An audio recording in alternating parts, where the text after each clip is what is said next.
5 अगस्त 2020 से अयोध्या में 500 वर्षों के संघर्ष के बाद श्री राम जन्मभूमि मंदिर का पुनर्निर्माण शुरू होगा। इस अवसर पर हम जानते हैं कैसे हैं महर्षि वाल्मीकि के राम। महर्षि वाल्मीकि ने रामायण में अवतार के उद्देश्य और सिद्धांत को सुंदर ढंग से प्रतिपादित किया है। उनका मत है कि परमात्मा तत्कालीन विकृतियों के समाधान के लिए किसी सर्वगुण संपन्न ऐसे व्यक्तित्व का सृजन कर देते हैं जो अपने पुरुषार्थ द्वारा समाज की विकृतियों का समाधान कर अपने नेतृत्व में लोगों को इच्छित दिशा में बढ़ने की प्रेरणा देते हैं। ये किसी ऐसे को उत्पन्न कर देते हैं जो उपद्रवी का नाश कर डालता है और यह स्वयं अधिष्ठाता के अधिष्ठाता ही बने रहते हैं।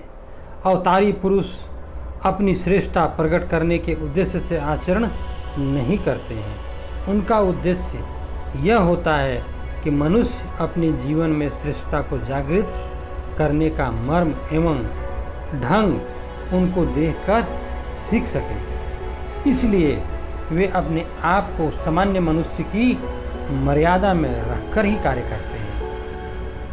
श्री राम द्वारा अपने उद्देश्य की पूर्ति की सूचना प्राप्त होने पर अपने इस उत्तरदायित्व को स्वीकार करते हुए कहते हैं, त्रणामपि लोकाना कार्यार्थ मम संभवत भद्रम तिष्यतु गमिष्यामि यत एवा मागत।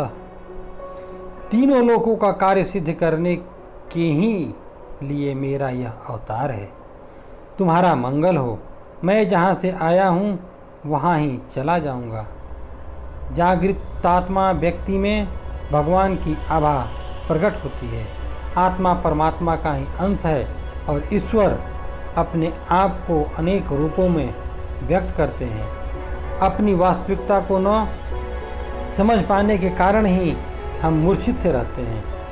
यदि हम अपनी शक्ति को समझ जाएं तो कठिनाइयों पर विजय पा सकते हैं। अवतारी पुरुष इस रहस्य को जानते हैं। लक्ष्मण लंका युद्ध के समय श्री राम को यह स्मरण दिलाते हुए कहते हैं, हे इक्ष्वाकु श्रेष्ठ, आप अपने दिव्य और मानवीय पराक्रम की ओर देखकर शत्रुवध का प्रयत्न कीजिए। भगवान के अवतार का उद्देश्य धर्म रक्षा तथा अधर्म का नाश होता है। वे स्वतः तो अपने इस कर्तव्य को समझते ही हैं, अन्य मात्र भी उसे जानते हैं। राक्षस मारीच रावण से कहता है, मानो विग्रह वान धर्म साधु सत्य पराक्रम राजा सर्वस्य लोकस्य देवाना मघवानिष्य। राम तो धर्म की साक्षात मूर्ति हैं। वे बड़े साधु और सत्य पराक्रमी हैं। जिस प्रकार इंद्र देवताओं के नायक हैं, इसी प्रकार राम भी सब लोगों के नायक हैं। सत्पुरुष तो श्री राम के इस रूप से परिचित हैं ही। रामायण के प्रारंभ में ही महर्षि वाल्मीकि को राम का परिचय देते हुए नारद जी कहते हैं, वे धर्म की मूर्ति ही हैं तथा तेजस्वी, बुद्धिमान एवं लोक कल्याण के लिए सब प्रकार से तप साधना में तत्पर हैं। कर्तव्य परायणता ही धर्म है तथा संयम और सेवा द्वारा ही धर्म लाभ और उसका संरक्षण संभव है। उसी प्रसंग में नारद कहते हैं, धर्मज्ञ सत्य संधस्य च प्रजाना च हितेरत यशस्वी ज्ञान संपन्न शुचिवरस्य समाधिमान।